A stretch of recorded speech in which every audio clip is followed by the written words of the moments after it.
Je vous invite à ouvrir votre Bible avec moi dans Hébreux. L'épître aux Hébreux, dans ce que l'on peut appeler le chapitre du temple de la foi. Hébreux chapitre 11, parce que vous savez certainement que ce chapitre traite des héros de la foi. Des héros de la foi. Et nous avons là de nombreux modèles qui nous encouragent à vivre aussi des victoires dans la foi. Et ce matin, je voudrais revenir à cette pensée que nous avons entamée la semaine dernière, qui était « Mes destinées sont dans tes mains ». Mes destinées sont dans tes mains. Et nous avons vu en effet avec ce petit enfant Moïse que ses destinées étaient dans les mains de Dieu. Malgré, c'est vrai, on va y revenir dans quelques instants, ce décret de mort que Pharaon avait promulgué, faisant en sorte que tout mâle devait être jeté dans le Nil pour être mis à mort. Voilà qu'il y avait une main plus puissante que la main de Pharaon, c'était la main de Dieu. Et ce matin, je voudrais nous encourager en réalisant qu'il y a une main plus forte que toutes les mains opposées, main plus forte que même la main du diable. Il y a la main de notre Seigneur qui est au-dessus de tout. Alléluia. Et nos vies ne dépendent pas des circonstances, nos vies ne dépendent pas des contextes dans lesquels nous pouvons être, nos vies dépendent de la main de notre Dieu. Alléluia. Et le message que je voudrais partager ce matin pour terminer avec cette pensée, c'est « Nos enfants ont besoin d'être cachés et nourris spirituellement. » Nos enfants ont besoin d'être cachés et nourris spirituellement. Hébreux 11, 23 nous dit que c'est par la foi que Moïse, à sa naissance, fut caché pendant 3 mois par ses parents, parce qu'ils virent que l'enfant était beau et qu'il ne craignait pas l'ordre du roi. Amen. Il y a là, dans ce verset, une réalité que nous devons prendre conscience. C'est la nécessité de la protection de nos enfants dans un monde où ils sont, attaqués par toutes sortes de dangers. Je le disais il y a quelques instants, dès sa naissance, Moïse était en danger de mort. Pourtant, ses parents ont pris la décision courageuse de le cacher pendant 3 mois. Pourquoi pas plus? Le texte biblique ne le dit pas. Il n'y a pas d'informations sur le fait qu'au bout de 3 mois, il a fallu qu'il le livre au fleuve du Nil, mais beaucoup disent que c'est certainement parce qu'à ce moment-là, il pleurait trop fort, il criait trop fort, il était impossible de le cacher plus longtemps. Notez que les parents de Moïse n'avaient pas peur. L'antidote de la peur, écoutez-moi bien, l'antidote de la peur, c'est la foi. C'est pas, je dirais, autre chose que la foi. Et je vous encourage, si vous ne l'avez pas fait encore, d'écouter le message que nous avons partagé vendredi soir qui avait pour titre « Une foi qui s'élève au-dessus de la peur ». L'antidote à la peur, c'est la foi. Notez bien que les parents de Moïse n'avaient pas peur, parce que le texte nous dit qu'ils ne craignirent pas l'ordre du roi. Ils ne craignirent ni son autorité, ni son ordre.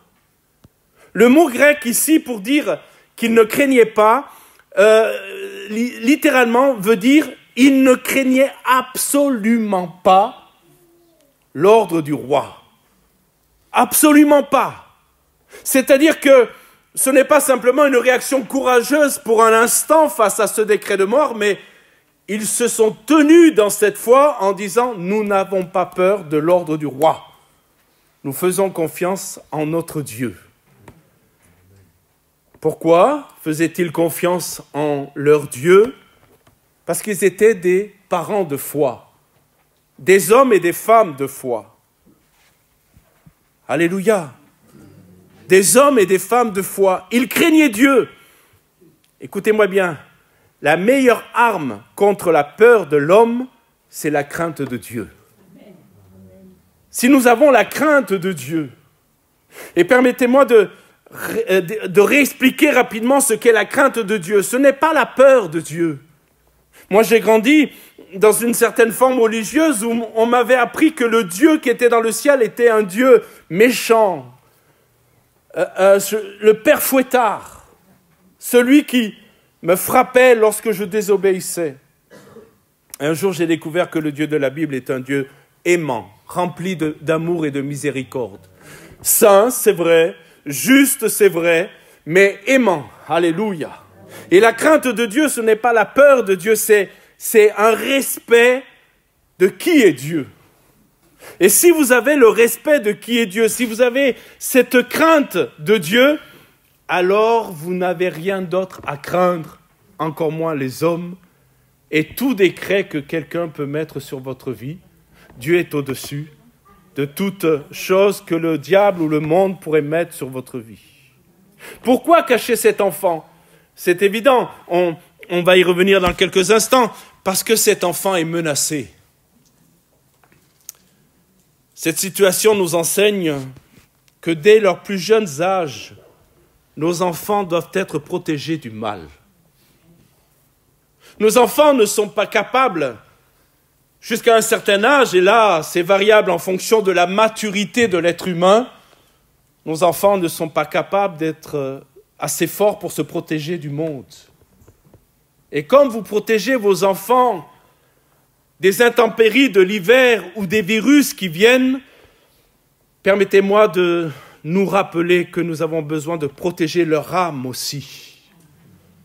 Parfois, nous prenons bien soin du corps de nos enfants, et nous avons raison. Et lorsque nos enfants ont une fièvre trop forte ou je ne sais trop quoi, on se précipite aux urgences, et nous avons raison de le faire. Mais parfois, l'âme de nos enfants sont prises aussi de fièvres terribles. Et ils ont besoin d'être amenés à l'hôpital de Christ, aux urgences de Jésus-Christ. Cet enfant est menacé et il a besoin de protection. Et aujourd'hui, nos enfants ne sont peut-être pas menacés physiquement comme Moïse, mais ils sont exposés à des dangers spirituels et moraux. Imaginez un jardinier qui plante une graine précieuse. C'est une graine vraiment particulière, on ne le trouve pas sur le marché, c'est quelqu'un qui vous l'a donnée, c'est une graine précieuse. Alors voici que lorsque vous allez la mettre en terre, et pour qu'elle puisse grandir et donner du fruit, vous allez y prêter toute votre attention. Oh, ce n'est pas la graine de moutarde ou le pied de moutarde que l'on trouve là, c'est vraiment une graine très spéciale. Alors vous allez la protéger des intempéries. S'il y a des oiseaux, vous allez mettre en place une stratégie pour que les oiseaux ne viennent pas picorer cette graine. Et puis s'il y a des mauvaises herbes, vous allez les enlever. Permettez-moi de vous dire que vos enfants sont une graine toute spéciale. Ce n'est pas un enfant parmi les enfants, c'est votre enfant. Alléluia. Et même si des fois il vous casse la tête, vous réveille la nuit, c'est votre enfant. C'est la chair de votre chair. Et voilà que nous devons nous comporter comme ce jardinier qui va prêter toute son attention. Nous devons les mettre sous la protection divine. Nous devons les nourrir spirituellement au risque qu'ils soient étouffés par les influences néfastes du monde. Et mes frères, il y a des mauvaises herbes à enlever dans le cœur de nos enfants. Comme on le disait dernièrement, avez-vous remarqué que les ronces, les orties, les mauvaises herbes n'ont pas besoin de jardinier pour pousser? Conséquence d'ailleurs de la rébellion de l'homme, au moment de la chute. Il y a là ce verdict sur la création de Dieu. Et ce n'est pas que l'homme qui a subi le jugement de Dieu, la création de Dieu aussi a subi le jugement. Mais remarquez que vos enfants apprennent plus vite les gros mots que l'anglais. L'avez-vous remarqué? Ma maman me disait que je ne disais aucun gros mot jusqu'à ce que j'aille à l'école et que j'entende dans la cour de récréation des mots tout nouveaux. Et ces mots-là, j'ai eu aucune difficulté à les apprendre. Et mes bien-aimés, nos enfants sont en danger. Les dangers spirituels et moraux auxquels ils sont exposés. Il y a l'influence des médias et des réseaux sociaux. Je ne sais pas si tous les parents ici Ça dépend de votre génération, ça dépend aussi si vous êtes un peu geek ou pas geek. Geek, c'est ceux qui sont, très en actualité avec les nouvelles technologies. Mais je ne sais pas si vous savez ce que vos enfants regardent sur les réseaux. Je peux vous dire que c'est tout sauf innocent. Et qu'à mon avis, ce n'est qu'un avis, une exhortation, il faut faire attention à ce que vous donnez comme moyen à vos enfants pour aller sur les réseaux. Aujourd'hui, les enfants sont confrontés à une multitude de contenus qui véhiculent des valeurs contraires à la Bible. La normalisation du mensonge, de la violence, de l'impureté et de l'égoïsme peut progressivement façonner leur esprit si l'on ne veille pas sur eux. Qu'est-ce qu'il y a sur ces sites? Qu'est-ce qu'il y a sur ces réseaux? Qu'est-ce qu'il y a sur ces jeux vidéo? Oh, ils jouent simplement à la mitraillette à tuer des zombies, sauf que cela a donné des gens qui sont devenus complètement fous et qui ont tué véritablement. Ils croyaient être dans un jeu vidéo. Nos enfants doivent être gardés aussi de l'enseignement qu'il y a parfois dans certains milieux que les éloignent dans leur éducation scolaire ou sociétale, qui les éloignent de Dieu, et corriger constamment. Ce qu'ils reçoivent peut-être dans ces institutions par le « il est écrit de la parole de Dieu ». Constamment. L'exposition aussi aux tentations et aux philosophies du monde. Les enfants grandissent dans un environnement aujourd'hui, qui prône la satisfaction immédiate. Nous vivons dans un monde où les gens veulent être satisfaits de suite.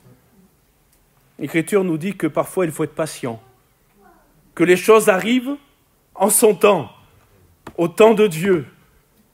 Et nos enfants veulent tout de suite parce qu'ils sont nés à la génération de la fibre. Pour nous, les dinosaures de l'Internet, pour certains, vous vous souvenez, lorsqu'on allumait Internet, il y avait un bruit bizarre, comme ça. Et avant qu'on ait la page qui s'ouvre, on avait le temps d'aller manger un couscous. Aujourd'hui, c'est instantané, sur votre téléphone, la 5G, vous regardez des films en parfaite qualité. C'est la génération de l'instantané. Eh bien, nous devons apprendre à nos enfants qu'ils ne doivent pas être capricieux avec Dieu et qu'ils n'auront pas tout de suite et qu'il y a des choses qui vont prendre du temps. Et que les caprices n'ont pas leur place quand on est un enfant de Dieu. La satisfaction immédiate, la réussite matérielle, l'indépendance de Dieu. Vos enfants ont des modèles. Et nous aimerions qu'ils aient des modèles bibliques, mais parfois ils ont des modèles de ces stars qui sont faits en quelques mois. Star Academy ou The Voice. Et qui deviennent des stars en quelques instants. Voilà les modèles qu'on leur propose. Eh bien, mes frères et sœurs, il faut que nous les cachions de tout ce mal. Que nous les enseignions de toutes ces choses. La Bible nous dit que Moïse était beau aux yeux de Dieu. Acte 7, 20, on va lire ce passage, il va apparaître à l'écran. Moïse était beau aux yeux de Dieu. Avez-vous déjà trouvé des parents qui viennent de donner naissance à leur enfant et qui disent « mon enfant est laid ». C'est vrai ou pas? Vous en avez trouvé? Honnêtement, des fois il y a des enfants lorsqu'ils naissent, ils ont les oreilles du papa, et si le papa il a les oreilles en chou-fleur, ils ont l'oreille du papa. Ils ne sont pas laids, mais ce n'est pas la 7e merveille du monde quand même. Vous me suivez? Mais j'ai trouvé toujours les parents qui trouvent leur enfant beau, mais c'est normal. C'est normal qu'ils trouvent leur enfant beau, c'est leur enfant. Mais Acte 7, verset 20 nous dit, à cette époque naquit Moïse, qui était beau aux yeux de Dieu, il fut nourri 3 mois dans la maison de son père. Ce que je veux vous faire remarquer, c'est que l'Écriture ne nous dit pas qu'il était beau aux yeux de ses parents, car c'est une évidence, je viens de vous en faire la démonstration. Il était beau aux yeux de Dieu. Le texte original dit que Moïse était agréable aux yeux de Dieu. Et comprenez bien ce matin que nous ne parlons pas de la beauté physique, mais de la beauté spirituelle. Ses parents, l'Écriture ne nous le dit pas, mais c'est des hommes et des femmes de foi, des hommes et des femmes de Dieu. Ses parents ont vu en cet enfant quelque chose de particulier. Alléluia, quelque chose de particulier. Il y a une marque particulière de Dieu sur cet enfant. Alors là où d'autres parents ont livré leur enfant à la mort, voilà qu'eux, ils vont mettre tout en place pour que la destinée de Dieu s'accomplisse pour leur enfant. Et mes frères et sœurs, vous ne savez pas quel enfant vous avez. Vous ne savez peut-être pas quel projet Dieu a pour vos enfants. Peut-être que vous avez dans votre maison un futur apôtre tel que Paul ou Pierre, une future prophétesse. Peut-être qu'il y a dans votre maison une destinée particulière et l'enjeu et le défi et la responsabilité, voilà, les trois mots sont dits, l'enjeu, le défi et la responsabilité, c'est que vous cachiez cet enfant et que vous le nourrissiez afin qu'il rentre dans la destinée que Dieu a pour lui. Nos enfants ont une valeur inestimable aux yeux de Dieu et ils doivent être protégés pour qu'ils accomplissent leur appel. Alors il faut créer ce que j'ai appelé un environnement propice à la croissance spirituelle. Revenons à notre graine de tout à l'heure. Ce jardinier qui a trouvé une semence exceptionnelle ne s'est pas contenté de la jeter en terre, mais il l'arrose lorsqu'il doit l'arroser, il la nourrit de fumier lorsqu'il doit la nourrir et il en prend soin. Et il le crée, vous avez compris, vous comprenez avec moi, il crée un environnement propice pour que cette graine tout à fait exceptionnelle puisse produire le fruit qu'elle doit produire. Et nos enfants doivent être exposés à la présence de Dieu dès leur plus jeune âge. Je suis convaincu, je ne suis pas médecin et pas du tout spécialiste dans ce domaine, mais je suis convaincu que lorsque déjà votre enfant est dans le sein de sa maman et que vous chantez, louez, adorez Jésus, je suis convaincu que quelque chose se passe déjà là. Quelque chose se passe déjà là. Et lorsqu'il est dans son berceau le soir et que vous louez le Seigneur avec des mélodies apaisantes et calmes, quelque chose se passe là aussi. Et son cœur est arrosé, son âme est arrosée. Bientôt, comprenez en grandissant, cet enfant que vous avez sous votre protection va être livré au Nil de ce monde et va rencontrer bien des ennemis, des crocodiles et tout ce que vous voulez. Alors il faut absolument qu'avant qu'il soit jeté sur le fleuve du Nil, il reçoive une onction particulière sur son cœur. Des paroles de grâce, des paroles de bénédiction. Et une maman, un papa qui chante dans la chambre bien calme de son enfant, les louanges du Seigneur, reçoit quelque chose. Proverbe 22, 6, on va s'y arrêter quelques instants, je l'ai cité et je ne l'ai pas commenté la semaine dernière, j'ai eu à cœur de le faire ce matin. Proverbe 22, 6 dit « Instruis l'enfant selon la voie qu'il doit suivre. Et quand il sera vieux, il ne s'en détournera pas. » Ce verset est un principe biblique fondamental concernant l'éducation des enfants dans la foi et dans les valeurs de Dieu. Regardez, instruis l'enfant.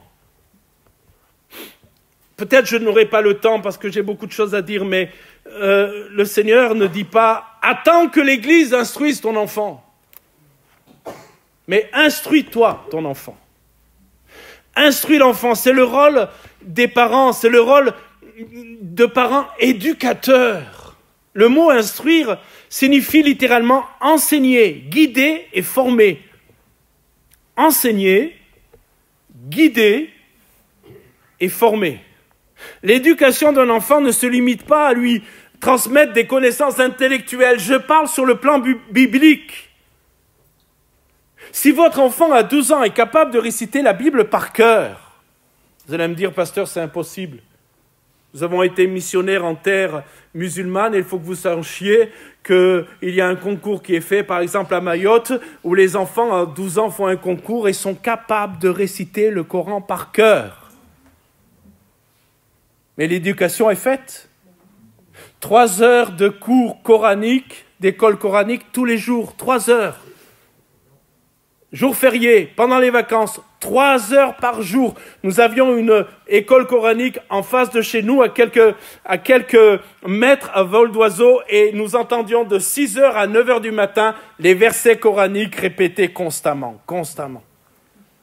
À tel point qu'on a déménagé, parce qu'à un moment, on était en train de les répéter, nous aussi, on a dit, il faut qu'on déménage, là, il y a un problème.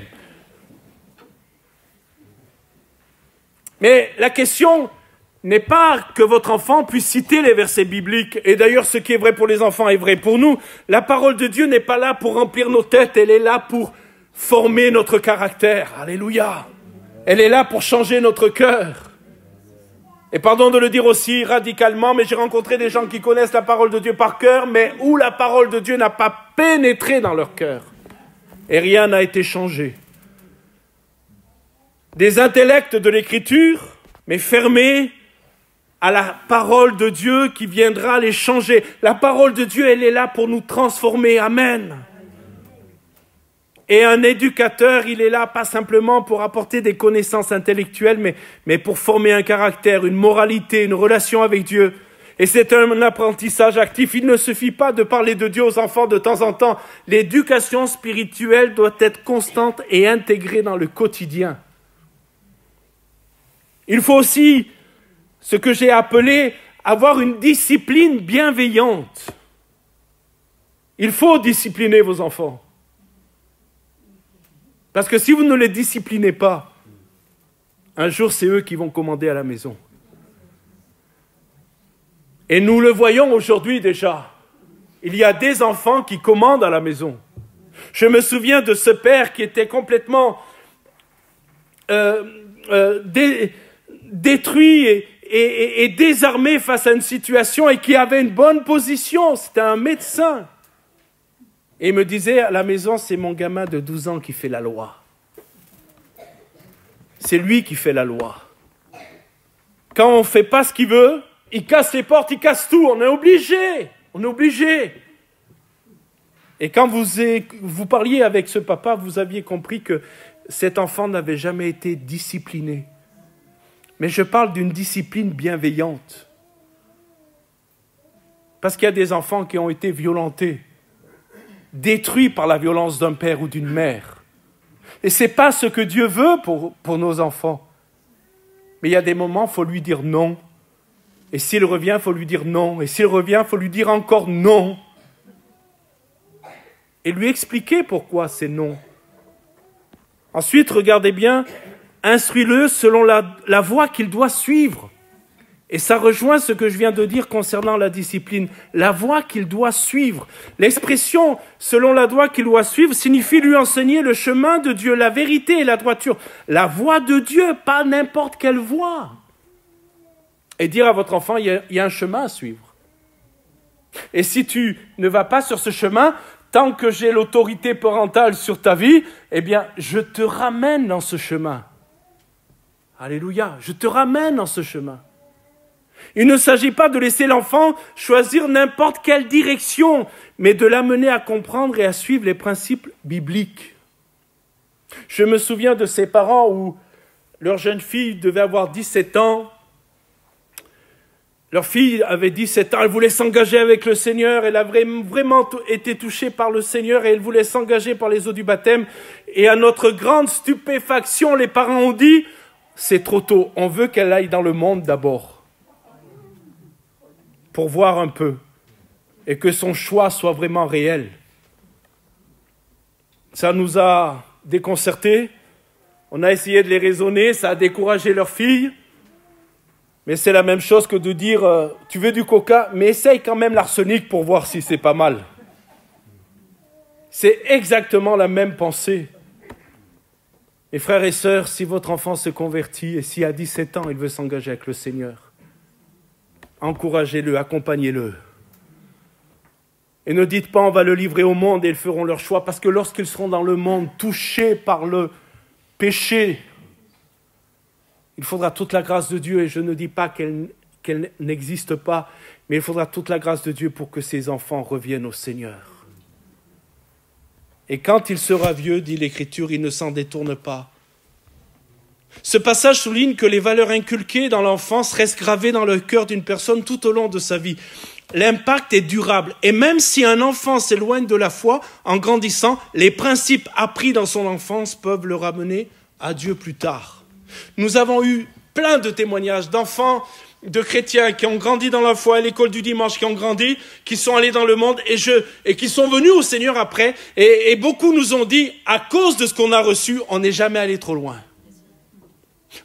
Bien sûr, Dieu les a gardés, mais eux, parce qu'ils ont reçu, ils ont dit, là, on n'y va pas. La drogue, on n'y touche pas. Le banditisme, on n'y touche pas. L'homosexualité, on n'y touche pas. On ne va pas trop loin. Parce que vos enfants ont reçu quelque chose dans leur temps d'enfance.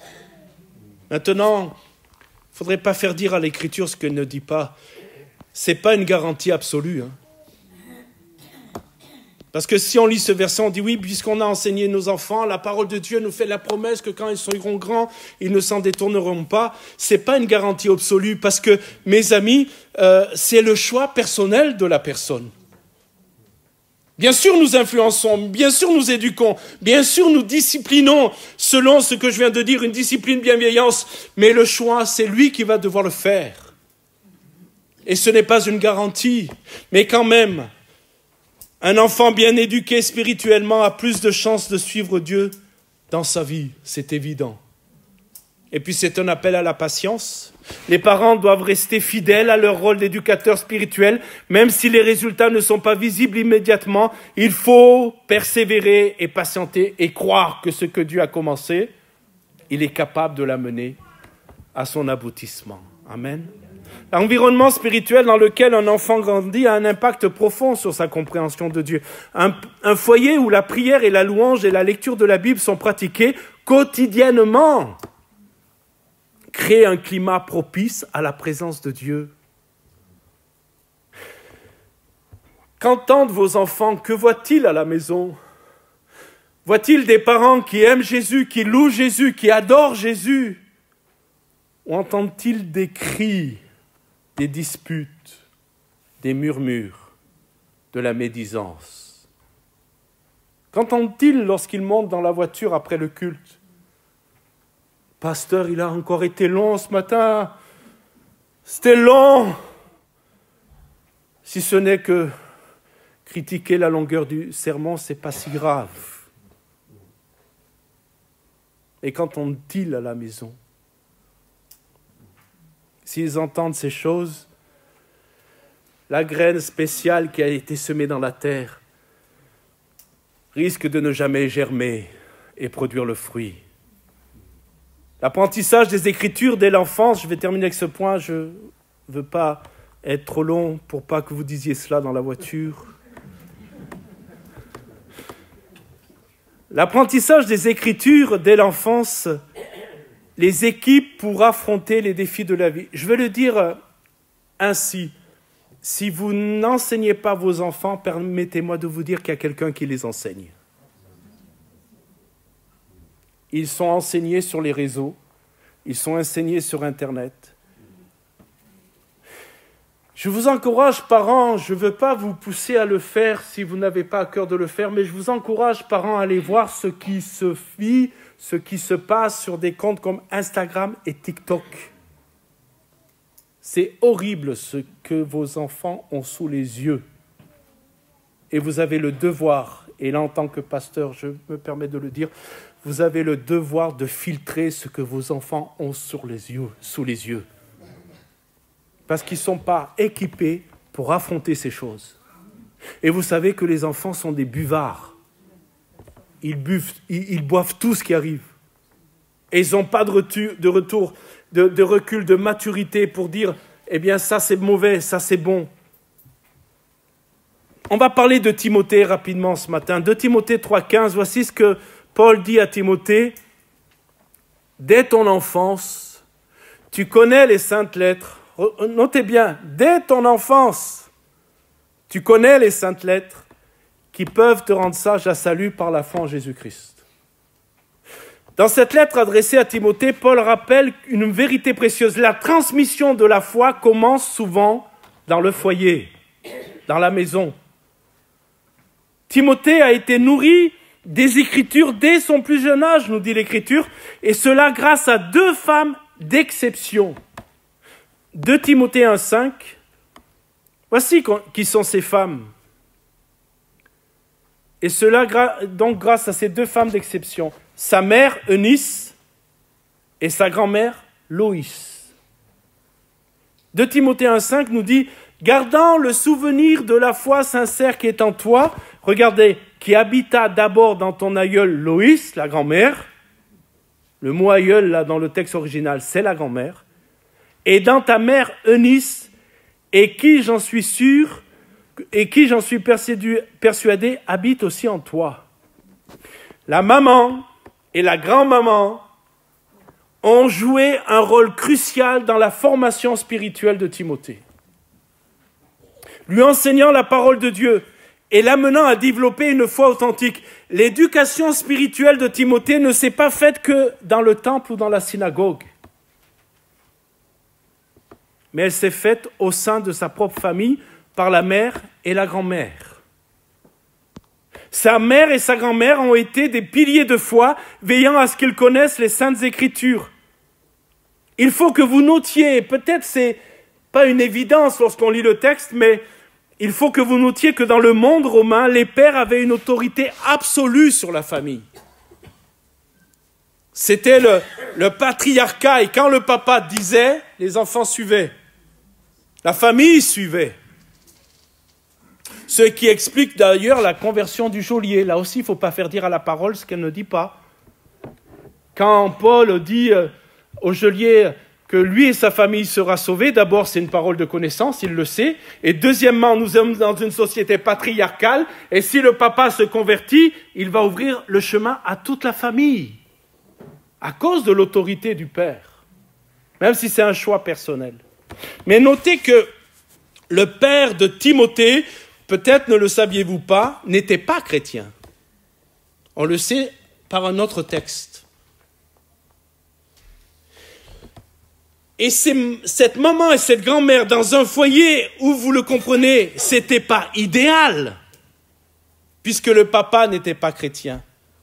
Eh bien, cette maman et cette grand-mère ont bravé les difficultés pour enseigner Timothée dans les voies de Dieu. Alléluia.